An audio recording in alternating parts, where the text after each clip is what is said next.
Journey into space. The BBC presents Jet Morgan in Operation Luna.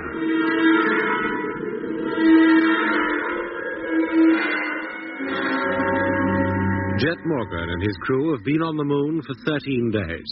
During that time, they've carried on their work of exploring the moon's surface and photographing the heavens. Twice since landing on the moon, strange sounds have been heard, and besides Doc seeing the image of a dome-like structure on the televiewer screen, Jet had the uncanny experience of slipping, as he thought, backwards and forwards in time. But during the last 6 days of their stay on the Earth satellite, nothing bothered them, and it was with light hearts and feelings of relief that the four men climbed into the ship for the last time and prepared to take off for the long journey back to Earth and home. Televiewer, stern view, on. All set? All set. Yeah. Gyro. Stand by for count-off. We're going home. But we'll be back. Firing in 15 seconds. Piccadilly, here I come. 10. 5, 4, 3, 2, 1. Contact! Well, press it. Press the switch. I did it. It didn't work. What? Press it again. Hey, Chet, the radio's cut. And the radar. Now the televiewer's going. Listen, the gyro.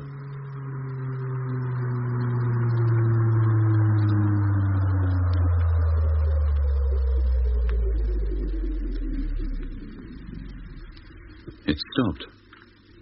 Everything stopped. There's not a thing in the ship that works. Oh, the lights are still on. Oh, why can't I keep my big mouth shut? What's happened to the emergency lights? They should have come on automatically. Lemmy. Yes, sir? The flashlight hanging behind you. Can you find it? I think so. Then switch it on. Hurry, switch it on. Wait a minute, I haven't found it yet. Oh, yes, I've got it now. There. Thank goodness. Better. To have to lie in the dark as well would be the last straw. Now, what's happened, Mitch? Main power supply must have failed. We can thank our lucky stars it didn't happen while we were actually taking off. Didn't you check the power pack? Well, of course I did.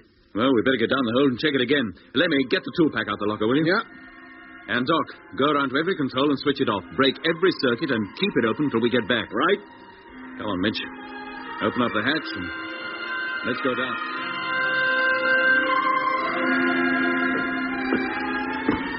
Well, Jeff? Nothing wrong, so far as we can tell. Oh, well, thank goodness for that. Shall I start switching on again? Nothing wrong, but she doesn't work. Eh?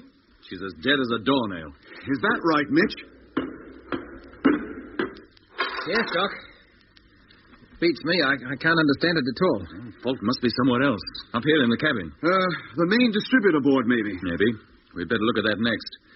Now, while we're about it, you and Lemmy had better start checking the equipment you're responsible for. Okay. See if you can find any trouble there. Sorry, Jet. Just like it was before. As far as I can tell, there's nothing wrong with the radio, radar, or televiewer. The lighting circuit is intact and all. Doc? Same in my department. Air conditioner and automatic oxygen supply are both packed in. Only the pressure indicators are working. They should be. They're not on the circuit. If the oxygen supply doesn't work, how do we breathe? Oh, we can regulate it by hand. Well, at least we won't suffocate. No. You checked the main fuses, didn't you, Lemmy? Yes, Jet, all intact. Well, gentlemen, until we trace the trouble, we're stuck. Stranded. We can't take off. We can't even go outside. The airlock doesn't work either. Blimey. What do we do now? Well, we'll look again. Go over every inch of the ship with a fine tooth comb. Unless we find what's wrong and put it right, we'll be here for good. Look, Jet, for nearly 48 hours we've been at it. We've got to take a rest. How can we rest? But we've taken some of the equipment to pieces a dozen times. At least let two of us sleep. Let's work out a shift system or something. Oh, all right. You and Mitch. Lemmy and I will carry on. We'll wake you up in 4 hours. Let Lemmy sleep, Jet. I can keep going. Oh, thanks. I can hardly keep my eyes open. No, Mitch. One of us, either you or me, must be awake while the other sleeps. Oh. Well, if you say so. Now, come on, Lemmy. Let's try the distributor board again. Well, if there is any traceable fault, it's eluded us. I don't think there's any point in going all over it again. We'll wear out the equipment just by constantly taking it to pieces. And what do we do? Sit and twiddle our thumbs? For a while, yes. A rest will do us all good. Give us time to think. Coming back fresh to the job might help solve it. Well, in any case, we can't go on sweating our insides out. We've got to watch the oxygen supply. How do you mean? Well, it won't last forever. The more physical energy we use up, the quicker the store of oxygen goes down. How much oxygen have we got? Oh, at a guess, I'd say enough for 15 more days. Is that all? Well, it seemed enough when we left home. We didn't expect to spend extra time here. Well, that means unless we take off within 10 days, we won't have enough left to last the journey back to Earth. And how about food? Well, normal rations would last about as long as the oxygen, but both can be eked out over a slightly longer period, if we're careful. Then we'll be careful. Doc, I'll make it your responsibility to ration both the food and the oxygen. We'll organize periodic checks of the ship's installations. Now, one flashlight will remain on the control table, but it'll be turned on only when necessary for the checks, and for Doc to write his diary. Doc's diary? Is that so important that we have to waste valuable light on it? One flashlight lasts quite a time, Mitch. Besides, now the recorder's out of action, Doc's notes will have to serve as the log. Now, onto your bunks, and let's get the rotor worked out for a start. We were all so pleased, laughing and joking because we was going home. Get onto your bunk, Lemmy, and save your breath. November 12th, 1965. It is now 23 days since takeoff from Earth, 19 days since we landed on the moon's surface, and 5 days since we tried to get off again. By now, everybody, including Mitch, has resigned himself to waiting and hoping. Every few hours, the radio, radar, televiewer, and other installations are switched on in the hope that power is returned to the ship. So far, the result has been negative. The rest of the time, except for whose ever turn it is to regulate the oxygen supply or distribute the rations, we spend lying on our bunks. The only illumination is the one flash lamp which burns over the control table. It doesn't throw much light around the cabin, most of which is in deep shadow. Only the blank, expressionless faces of the dials and gauges staring dimly at us from the darkness that is the wall. The dull gleam of the metal that goes to make up the concave roof reflects what light reaches it, enabling us to make out very faintly the door that leads to the little pilot's cabin in the ship's nose, the cabin which Jet would have entered to pilot the ship through the Earth's atmosphere on the return journey. If we could open that door now and slide back the shutters that cover the airtight window, we could see the surface of the moon, bathed in the pale, reflected Earthlight, perhaps even see the Earth itself. But, as with the hatch and the airlock, we have no power to open that door, so it remains shut, immovable. The time drags. Talking would make it slip by quickly, but the quicker it passes, the sooner the end, whatever it may be, will be reached. We are all outwardly calm. Occasionally we make jokes, pretty feeble jokes, but the reaction to them is always very good. Every man lives in fear of the others, detecting that he may be, no matter how slightly, afraid. Jet? Yes, Danny? How can you read a book at a time like this? What else is there to do? While the light's on, I might as well take advantage of it. It's getting perishing hot, isn't it? With no air conditioner working, what else do you expect? We could open a window and let in some air. Oh, but it's cool outside. Minus 270 degrees centigrade, if you call that cool. You'd freeze solid the moment you put your foot outside the door. Now I know how it feels to be in a submarine. But we have no way of contacting anybody. Can't even give them an indication of where we are. Oh, I wonder what the boys back in Australia are thinking. If things had gone all right, it would be only a few hours before we'd be home. They'll be looking out for us, wondering why we didn't call them again after we said we were about to take off. Oh, shut up, Lemmy. What a way to end up. In a rocket ship that's supposed to reach 29,000 miles an hour and can't even raise itself a foot above the ground. Oh, shut up, do you hear? Lemmy. Yes, Doc. It's your turn to check the oxygen supply and give out the food. Oh, yes, Doc. Here's the light. Take it. You sure you don't want to go on writing for a bit? No, thank you. How about you, Jet? You won't be able to see to read. I can wait. Oxygen pressure, 29.5. 29.5. 2 tanks still full. 2 tanks. Temperature 92 degrees. 92. Right, now the food, Lemmy. Rations. 4 flasks of fruit juice and 4 airtight sandwich packs. Give them out, Lemmy. Then go back to your bunk and try not to talk so much. Yes, Jack. November 13th. 6 days. We are now really beginning to miss the air conditioner. The heat is almost unbearable, the thermometer standing just over 100 degrees.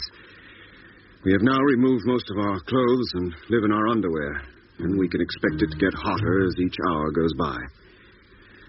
Nobody talks very much. Each man gets up, adjusts the oxygen supply, and distributes the rations as his turn comes round. Almost the only words we've heard these last 2 hours were Jet's orders when we carried out the last tests on the equipment, with the usual result. Nothing. Jet reads constantly. Mitch lies in his bunk, gazing at the ceiling, while Lemmy, who has the bunk above mine, treats us to a musical recital on his harmonica.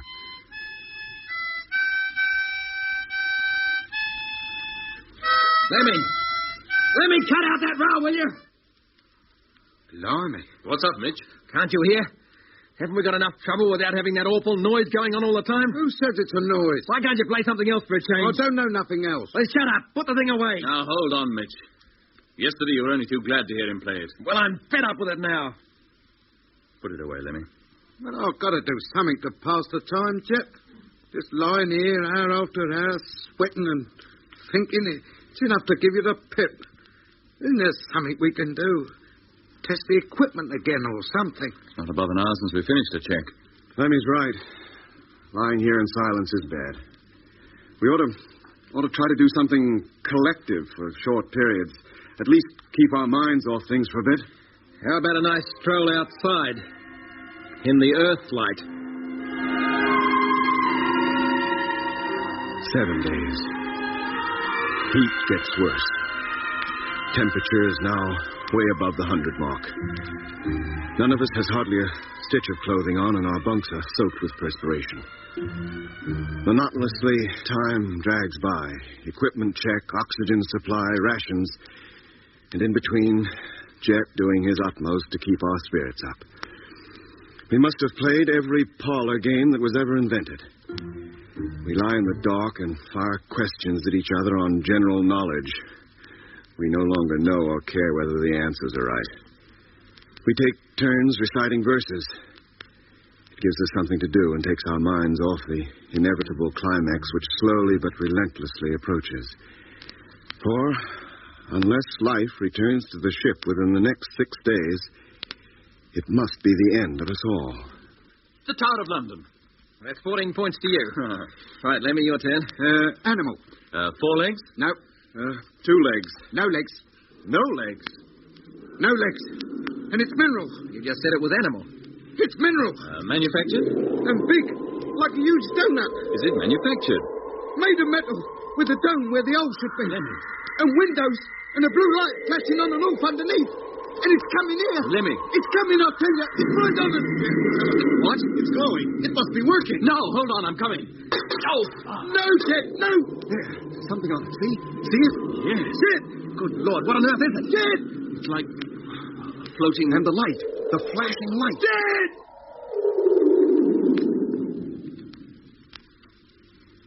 It's gone. Whatever it was, it's gone. But the screen's still alive. You can see the stars. Oh. You could see the stars. It's dead again. Lemmy, you all right? Well, what's happened to him? I don't know. Try to find the flashlight. I knocked it off the table in my hurry to get over here. Yes, I've got it, Jet. Does it work? No. Oh. Lemmy, can you hear me? Well, the main lights, if the power's on, they should come on, too. Lemmy, what's the matter? Answer me. Doc, the light switch just above the control table. Huh? Can you find it? Oh, yeah, I got it. Nothing. Stay where you are. I'll get another lamp out of the locker. Lemmy. Leave me alone. Lemmy, the power was on. Do you hear? It came on again. Oh, Lemmy, what's happened to you? What is it? I heard it. That music, I heard it again. You did? It was going to be a horse. The one that won last year's derby. What was? My object. But when I started to answer the questions, it all got mixed up, and then that music came, and all I could think of was well, I don't know what it is now, a kind of... You don't have to describe it, Lemmy. We saw it. Eh? We all saw it. What? On the televiewer with a flashing blue light under it. It seemed to be flying, and for a moment it filled the whole screen and then moved out of range, almost as though it might have passed right over us. And then we saw nothing but the stars, just for a few seconds before the screen went dead again. Then it wasn't just me. No, Lemmy. It affected all of us this time. That's better. What a difference just a little light makes. The other one out of action, Mitch? Yeah. It hit the floor pretty hard. Oh, sorry. Oh, I expect we can put it right. Well, give it to Lemmy. Let him try. The rest of us will go around the ship, carry out another full inspection, just in case things are about to start working again. It is now 3 days since the televiewer suddenly burst into life, and the picture of the... whatever it was, appeared on it. Since then, the ship has been as dead as it ever was. The heat is now beyond description. We are using up the oxygen supply rapidly. I estimate we have barely enough to last 9 days more. And we need 5 of those days for the return journey back to Earth. So we have now only 4 days left. 4 days. If we haven't taken off by then... Jack. Yes, Lemmy? The light's on. Why don't you read it? I've read this book 4 times now. I practically know it by heart. Is it any good? Oh, yes. I first read it as a child. It's always been a favorite of mine. Well, don't keep it all to yourself. Read us a bit. Yeah. Be better than just lying here staring at the ceiling and thinking. Well, I don't think you'd like it all that much. How do we know? Until we've heard it. Here, go on, read it. Well, some of it anyway. We can have another installment next time the light's on. Go on. Oh, all right. If you really want me to. What's it called? And who's it by? It's by H.G. Wells. Oh, yeah? And it's called The First Men in the Moon. Oh. You still want to hear it? Yes, Jet. Go ahead. What difference can it make? Yeah, it might tell us how to get out of this mess we're in. Go on, Jet. Give it a try. Chapter the first. Mr. Bedford meets Mr. Cavor at Lymm. As I sit down to write here amidst the shadows of vine leaves under the blue sky of southern Italy, it comes to me with a certain quality of astonishment that my participation in these amazing adventures of Mr. Cavor was, after all, the outcome of the purest accident. It might have been anyone.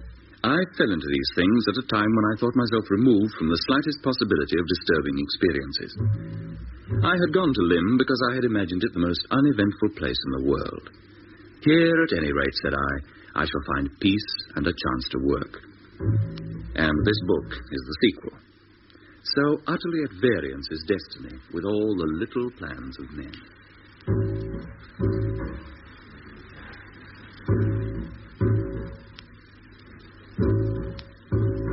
I was, I'm certain, suddenly and vehemently ill.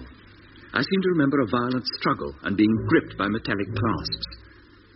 My next clear recollection is that we were prisoners at we knew not what depth beneath the moon's surface. We were in darkness amidst strange, distracting noises. That's as far as we can go for now. It's time for the light to be put out for 1 hour. Turn it off, will you, Doc? Yeah. Blimey, that Bedford fella certainly ran into a lot of trouble, didn't he? Ingenious idea, those Selenites. Yeah, thank goodness we didn't meet up with any. If there's one thing we have proved by coming up here, it's that there's no life on the moon. None of... What in heaven's name is that? Mice.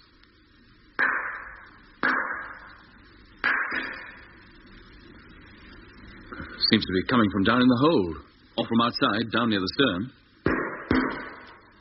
There it goes again. On the other side this time. It's as though somebody were walking around the ship and tapping it to see what it was made of. Or trying to find a way in. What kind of a noise is that?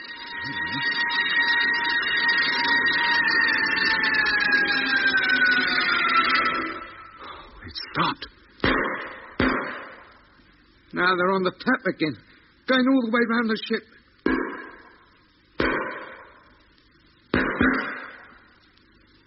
Lie still. Keep listening. And Mitch, turn on the light. Yes, Jet.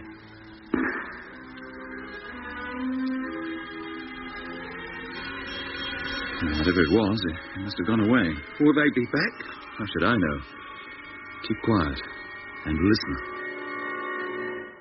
13 days. The strange tapping sounds we heard 3 days ago have not been heard since. We have no idea what they were. Now there is only 1 day left. Unless we take off tomorrow, we cannot hope to reach the Earth alive. Soon, in just an hour or two, the sun will be rising over the bay, and we will have been here 28 Earth days. From the Earth, the moon will be rapidly approaching full. Hundreds of astronomers all over the world will be looking for us.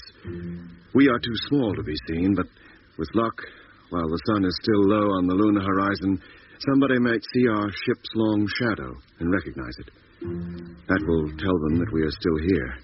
They won't be able to help us, but at least they'll know we haven't wandered off into space, perhaps to spend eternity as a tiny, artificial asteroid in an orbit round the sun. Hey, Jet, the televiewer. What? The televiewer, it's come on. It's working. What's that? The air conditioner. The power must be back. The ship's alive again. The lights. Try the lights. That's just what I am doing. Let me get to the radio, see if that's working. The rest of you, go to your own controls. Yeah, sure. Check everything. Yep. Yes. Automatic oxygen supply is going as well as the air conditioner. We should start cooling off soon. Get back to something like normal temperature. Motor gauges are alive. Tank full. Everything okay. Oh, thank heavens, and not a day too soon. Radio's going. Transmitter registers full aerial current. See if you can contact Earth, Lemmy. What do you think I'm doing? Come on, Mitch. Let's make one thorough check. See if we're fit for takeoff. Don't see why not. All we needed was power, and we got it. We're going home. We're going home.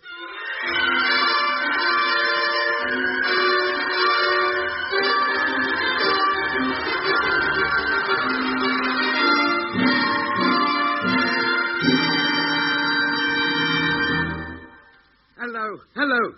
Rocket ship Luna calling. Rocket ship Luna. Calling rocket launching ground. Wonga Walla, Australia. Can you hear me? Come in, please. Over. Any luck, Lemmy? No, Jet, not a peep. Transmitter okay? So far as I can tell, but they can't be listening. Well, you can't blame them. We're more than a week overdue. Well, somebody must be hearing us somewhere. This band seems pretty full. Anybody listening to any of this should hear us. Always supposing they can understand what I'm talking about. Hey, Jet. Yes, Mitch?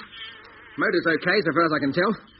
No reason why we shouldn't take off just as soon as you're ready. Well, we haven't contacted base yet. Oh. How long do you intend to give them? To the last minute. We can't risk approaching Earth without their help and information. And if we don't get them? Then we'll have to take off and take the chance.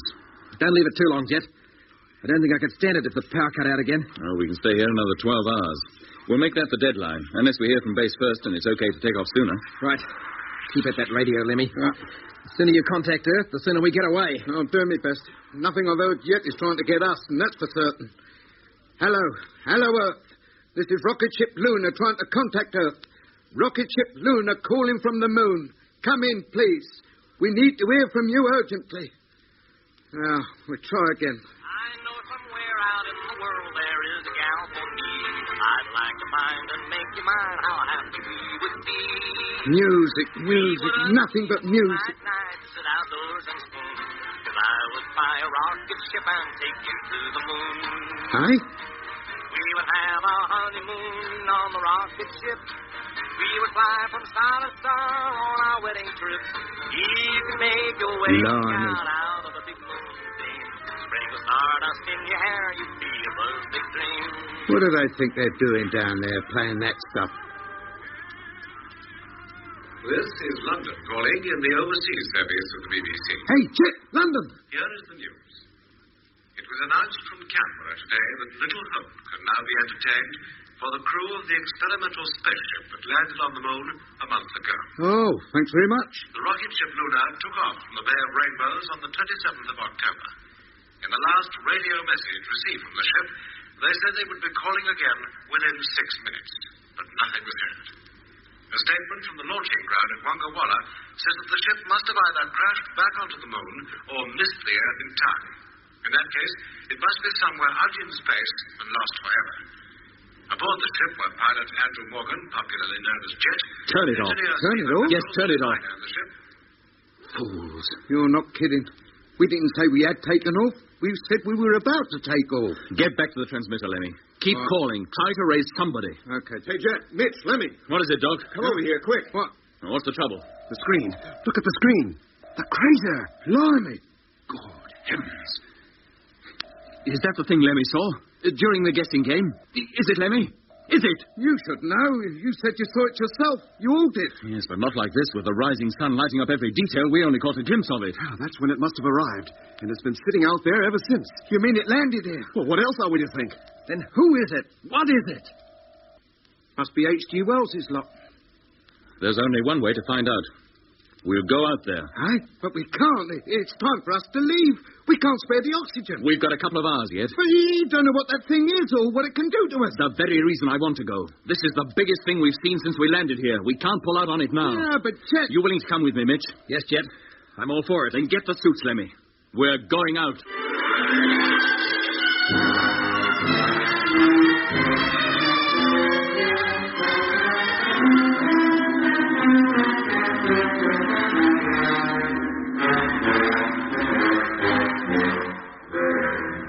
You've been listening to Episode 4 of Journey into Space, with Andrew Foulds as Jet Morgan, Alfie Bass as Lemmy, Guy Kingsley Pointer as Doc, and David Williams as Mitch.